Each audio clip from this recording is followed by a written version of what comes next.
स्वागत है, आप देख रहे हैं कहानी कुर्सी की और बात हम करेंगे बिहार की।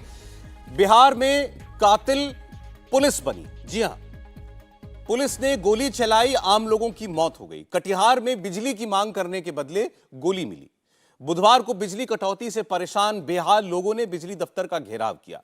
प्रदर्शनकारी उग्र हुए, यह बात ठीक है, पत्थर चलाए, यह बात ठीक है, तोड़फोड़ करना शुरू कर दिया। पुलिस मौके पर थी, पुलिस के पास बंदूकें थी और पुलिस की झड़प हुई। पुलिस कह रही पहले हमने हवा में गोली चलाई, लेकिन उसके बाद हमें मजबूरन सामने भी गोली चलानी पड़ी। पहले आप तस्वीर देख लीजिए कटिहार की, फिर आगे बात करेंगे। नहीं गोली नहीं मार करी, गोली नहीं मार सकता। आ जा जा जा आ जा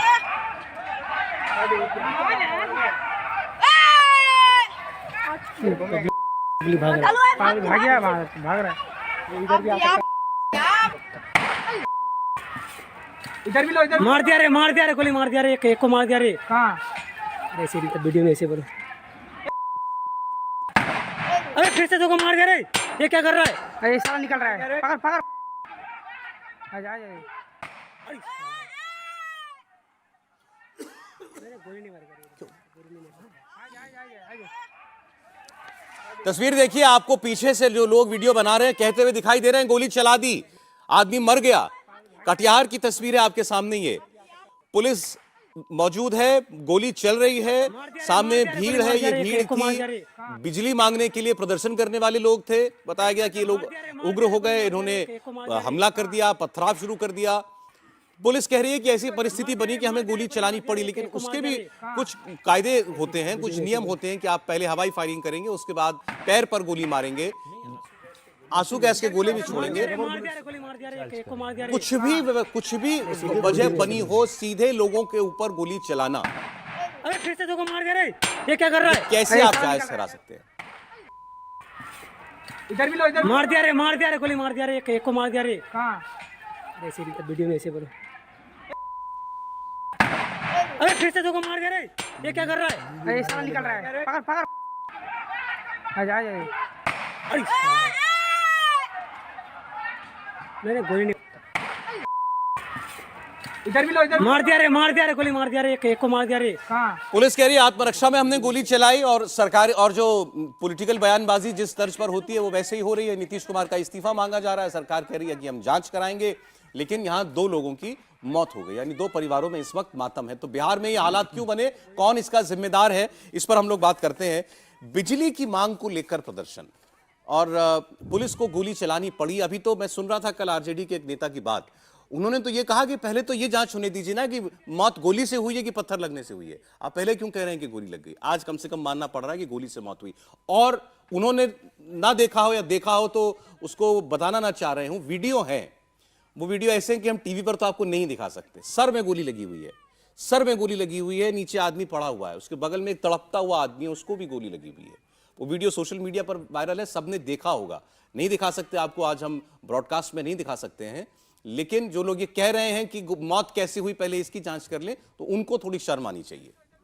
बिल्कुल। अब आप देखिए, मतलब तो ये डेमोक्रेसी का कौन सा मॉडल इंडिया जो है वो अपनाएगा, बिहार का कि बंगाल का? मतलब कोई संवेदनशीलता सरकार की, प्रशासन की होगी कि नहीं? आखिर लोग कोई ऐसी मांग नहीं कर रहे हैं जो सरकार से असंवैधानिक मांग हो, ऐसी मांग हो जिसको पूरा ना किया जा सकता हो। बिजली एक जो बेसिक ज़रूरत है उसकी मांग हो रही है, एक ऐसी सरकार से जिसका 18 साल से एक ही मुख्यमंत्री है। उसके राज में अगर बिजली की ये हालत है कि लोगों को सड़क पर उतरना पड़ रहा है और पुलिस उनको गोली मार रही है उसके बदले में, बजाय इसके कि बिजली की स्थिति सुधारें, उनको समझाएं, बताएं कि भाई ये समस्या आ गई है, शायद इस वजह से इस समय समस्या ये ठीक हो जाएगी, तो समस्या का हल निकाला कि गोली मार दो, तो फिर कोई निकलेगा नहीं मांग करने के लिए। तो ये जो इस पर चुप्पी जो है, सवाल ये है कि इस पर कौन कौन बोलेगा।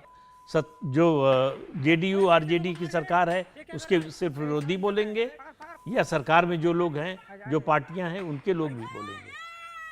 तो इसी से देखिए जो नैरेटिव बनता है खिलाफ, वो इसी से कि जब आपका अलग अलग घटनाओं पर, अलग अलग स्थान की और सरकार के राज की घटनाओं पर अलग अलग प्रतिक्रिया होती है। तो ये कोई बड़ी घटना नहीं है। लेकिन अभी किसी और राज्य में हो जाए जहां आपके विरोधी की सरकार है तो वो बहुत बड़ी घटना है। जी। एक और तस्वीर विजुअल है इसी घटना का, वो भी अब दिखा देते हैं दर्शकों को। ये देखिए, बिजली का दफ्तर है सामने ये पुलिस वाला देखो और भीड़ सामने खड़ी हुई है। आप सुनिए, आवाजें पीछे से आएंगी, ये गोली चल रही है।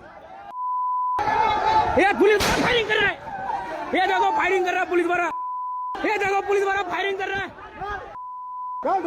ये देखो पुलिस वाला फायरिंग कर रहा है भाई,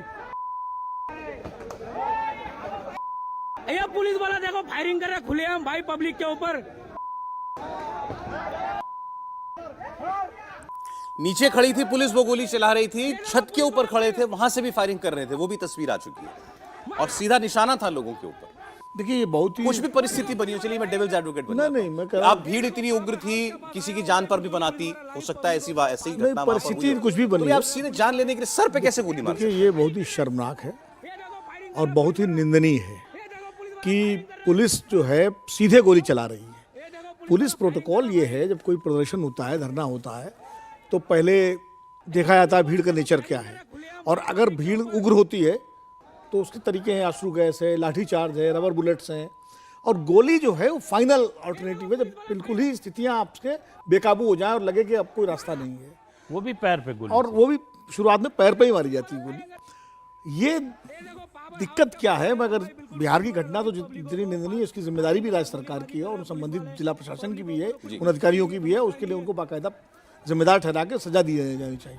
लेकिन समस्या ये है सौरभ जी कि ये देश के हर राज्य में इस तरह की पुलिस की घटनाएं आपको देखने को मिलती हैं, और कहीं ना कहीं मुझे लगता है पुलिस की संवेदनहीनता जो है और सरकारों की संवेदनहीनता इसके लिए जिम्मेदार है। अब याद करिए, मध्य प्रदेश में 5 किसान मारे गए थे, गोली चली थी, 2018 की बात है। आपका जब सीए का आंदोलन हुआ तो मेरठ में गोली चली और निहत्थे लोग मारे गए, जो भी हो। तो ये जो पुलिस की ट्रेनिंग है, पुलिस के उस पर है, और सरकारें जिस तरह से, होता क्या है, इस तरह कांड होते हैं। इस कांड में भी देखिएगा, कुछ दिनों बाद ये बात खत्म हो जाएगी, फिर जो अधिकारी जिम्मेदार होंगे लीपापोती करके उनको बचा लिया जाएगा। डिपार्टमेंट ही बचा लेता है, कार्यवाही ढंग से होती नहीं है। तो ऐसे में जो सिपाही, जो वहाँ दरोगा जो तैनात, उनको लगता है गोली मारो सबसे। यानी इंसान की जान की कीमत इतनी सस्ती हो गई है। ठीक है, बिजली नहीं मिल रही है तो लोग सड़क पर तो आएंगे ही, प्रदर्शन करेंगे, अपनी मांग के लिए क्यों नहीं करेंगे भाई, जी। ये उनका अधिकार है। और अगर वो उग्र भी होते हैं तो उसका तरीका है समझाने का।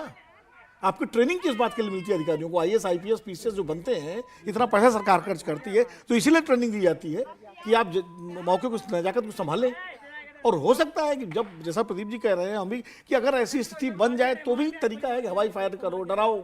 पहले हवाई फायर की जाती है ताकि लोग डर के भागें। सर, इसी घटना का दूसरा पहलू, क्या हालत होगी बिजली की कि लोग सड़क पर आए, चलिए सड़क पर आ गए, उग्र हो रहे हैं। अगर वो बिजली दफ्तर को घेर रहे थे, कितने त्रस्त होंगे, कितने परेशान और होंगे। ये त्रस्त हो गए लोग करते हैं। महेंद्र सिंह टिकैत का आंदोलन बिजली दफ्तर से ही शुरू हुआ था, और करमू खेड़ी बिजली घर घेरा गया और गोली चली और 2 किसान मारे गए उसमें, और वहां से किसान यूनियन का किसान आंदोलन शुरू हुआ। असदुद्दीन ओवैसी ने भी इस पर रिएक्ट किया। हर्षवर्धन जी, बता दूं मैं, उन्होंने कहा कि बिजली कटौती के खिलाफ प्रदर्शन कर रहे लोगों पर पुलिस ने गोलियां चलाई, और वो नाम लेते हैं, ये उनकी आदत है कि खुर्शीद जी हाँ। तो इस बार उन्होंने कहा मोहम्मद खुर्शीद और सोनू शाह मारे गए, नियाज गंभीर तौर पर घायल है, हम इनके परिवारों के साथ खड़े हैं, दुआ करते हैं अल्लाह नियाज को शिफा अदा करे।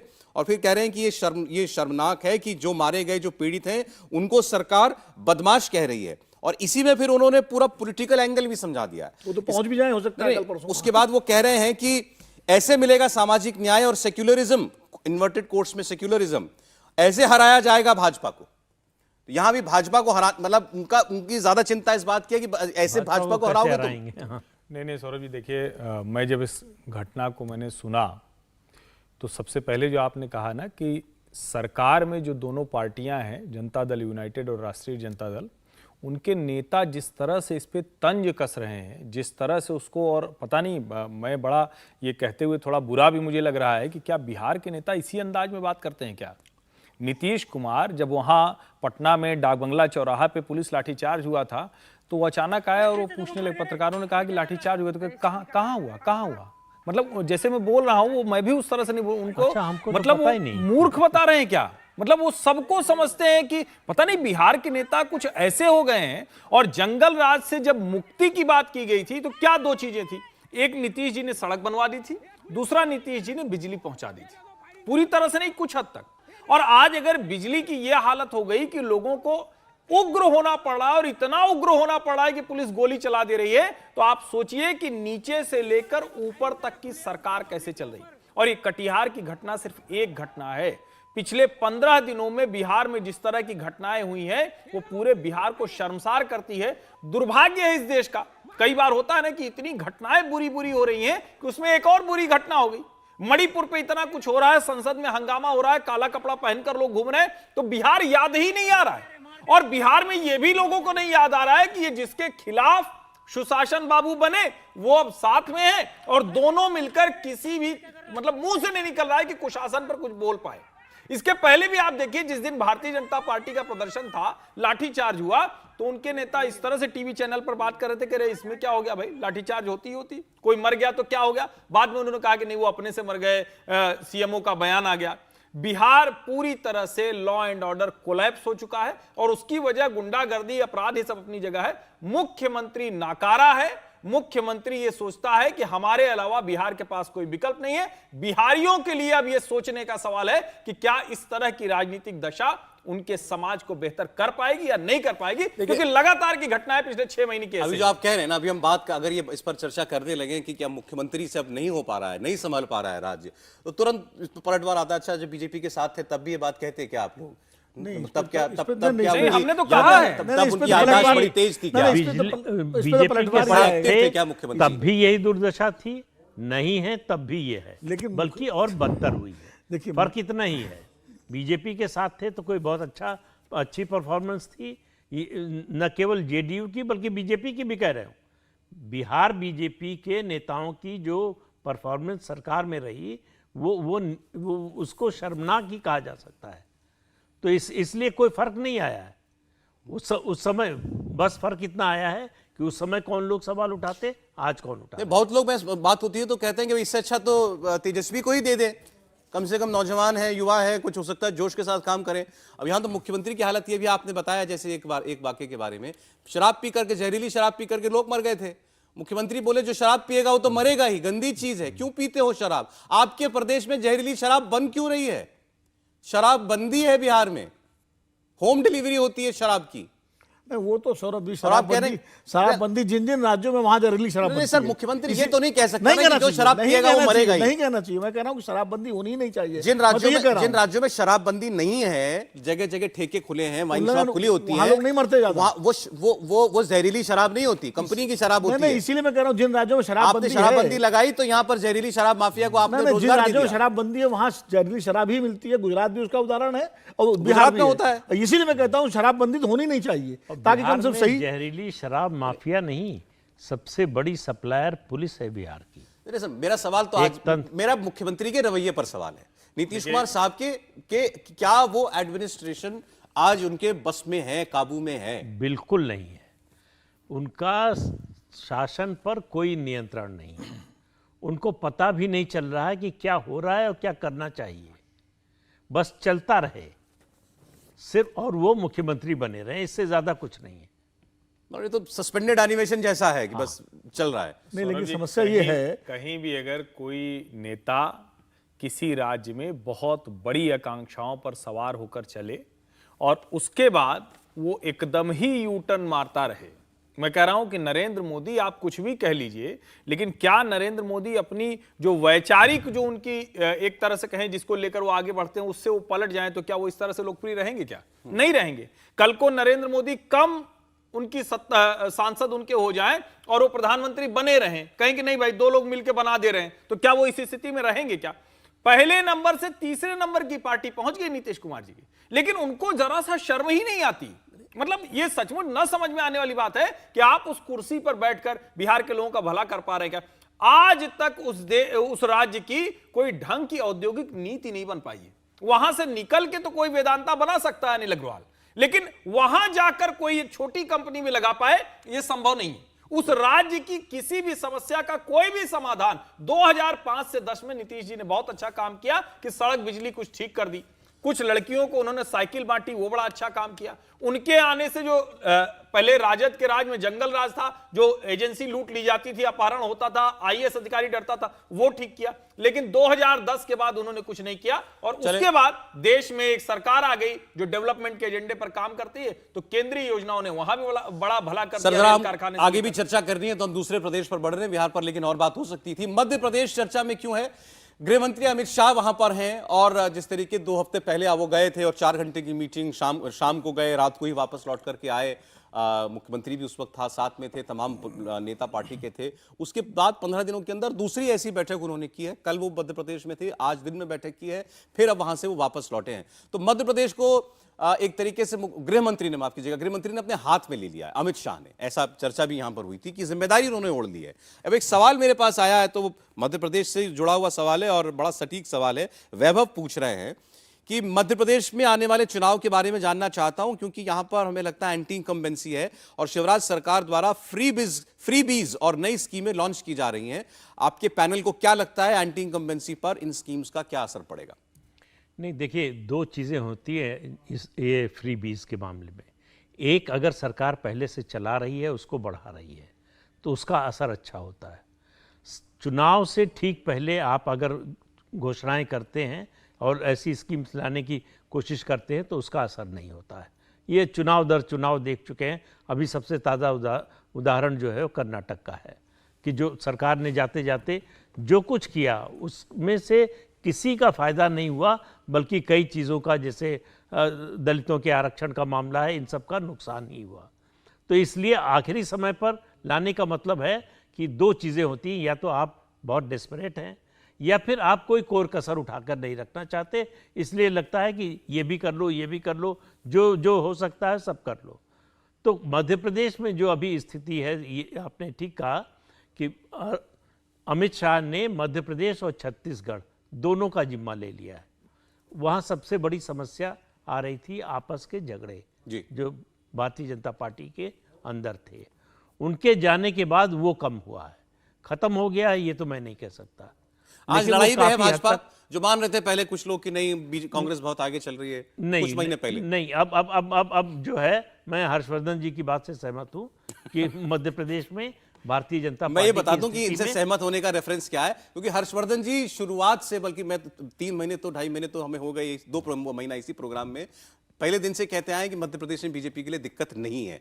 कांटे की टक्कर कहते थे, मतलब उन्होंने कहा वैसा माहौल नहीं है जो कांटे की टक्कर, दोनों बातें हो सकती हैं। नहीं, इस बीच में बीजेपी ने काफी वहां अपनी स्थिति को सुधारा है, क्योंकि मैं भी इनके साथ चर्चा में रहा हूं, और तो हमेशा कांटे की टक्कर समस्या ये है कि वहां कांग्रेस को और कमलनाथ ने को जो करना था कर चुके हैं। ठीक है, मतलब एक तरह से कहें कि पीक कर चुके हैं। यहाँ अब जो है रणनीति बन रही है, संगठन को दुरुस्त किया जा रहा है। 2018 वाले माहौल में लौट आए हैं क्या हम? वहां भी बिल्कुल टक्कर का ही मामला था, सीटें 2-5 ऊपर नीचे हुई थी, वोट शेयर तो लगभग बराबर ही था, थोड़ा ज्यादा ही था, 0.5% इसका बीजेपी का ज्यादा था। वो उससे बेहतर स्थिति में दिख रहे 2018 से। 2018 से बेहतर बीजेपी देख रहे हैं, क्योंकि उस समय समस्याएं बहुत थी। ठीक है, एक तो वो किसानों पर गोली चली थी, उसका नुकसान था। रिजर्वेशन को लेकर सवर्ण नाराज थे, उसकी बहुत बड़ी नाराजगी थी। ठीक है, तो वो स्थिति कम से कम सर इस पर आगे भी बात कर लेंगे। फिलहाल शॉर्ट कमेंट, सवाल भी है मेरे पास। और मध्य प्रदेश में बीजेपी की स्थिति सुधर रही है योजनाओं से और गृह मंत्री के चार्ज लेने से? देखिए, योजनाएं, जैसा प्रदीप जी ने कहा, आखिरी मूवमेंट पर जो वो कहते हैं ना कि जब गंगा जल डाला जाता है, जिससे बिल्कुल आदमी उस पर हो अंतिम अवस्था में, तो गंगा जल का कोई लाभ नहीं होता। तो अगर वो स्थिति है, मैं तो मध्य प्रदेश गया नहीं, इसलिए मैं एकदम से गारंटी कुछ नहीं कह सकता। जाऊँगा, घूम फिर के आऊँगा, बात करूँगा तो अलग बात है। लेकिन अभी तक मुझे ये लगता है कि बीजेपी पूरी कोशिश कर रही है कि वो मुकाबले को कांटे का बना सके।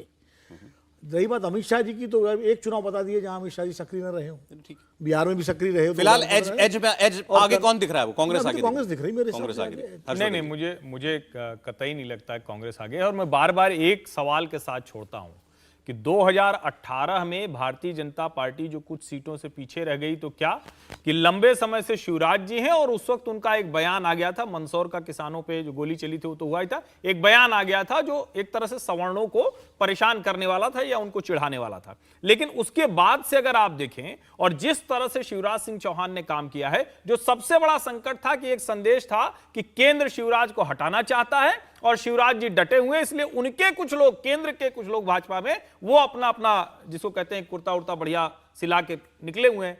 अब मुझे लगता है कि अमित शाह ने साफ कर दिया है कि ये चुनाव तो अभी इसी तरह से चलेगा, उसके बाद देखेंगे क्या होगा। मुझे लगता है कि भारतीय जनता पार्टी की ग्रिप ज्यादा मैं मजबूत दो है, लोगों की एक ही पकड़ ओपिनियन, बेहतर है। मुझे आपने एक लाइन दी बोलने के लिए, ये मेरे साथ अन्याय मत करिए। मैं दूसरी ओपिनियन भी आने दीजिए दर्शकों के हिसाब से।